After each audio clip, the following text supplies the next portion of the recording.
Salut à tous, Jean-Pierre de teamtennis.fr. Dans cette vidéo, je vais vous parler de la prise extrême de coup droit ou alors prise western de coup droit.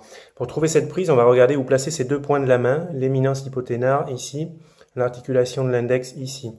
On place la raquette de profil et pour trouver la prise western de coup droit, on va appuyer les deux points que je vous ai montrés sur la facette du manche qui est dans le prolongement du profil de la raquette, mais qui se situe sous le manche quand on regarde la raquette comme ça de profil. Donc je vais venir me placer ici sous le manche de la raquette, éminence hypothénaire ici sur la facette qui est dans le prolongement du profil de la raquette. L'articulation de l'index pareil sur la facette qui est dans le prolongement du profil de la raquette. Mais là on a vraiment l'impression d'être appuyé, on est vraiment appuyé sous le manche de la raquette. Les avantages de cette prise, c'est de pouvoir mettre beaucoup d'effets liftés et d'être à l'aise pour les frappes sur balle haute en coup droit.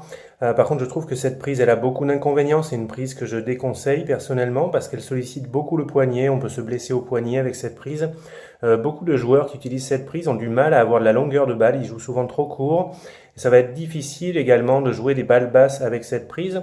Moi, je vous recommande, si vous avez cette prise en coup droit, si vous avez des difficultés, de revenir vers une prise moins fermée quand on est droitier, de tourner la raquette de cette manière pour venir s'appuyer un petit peu plus sur la droite du manche au lieu d'être appuyé carrément sous le manche.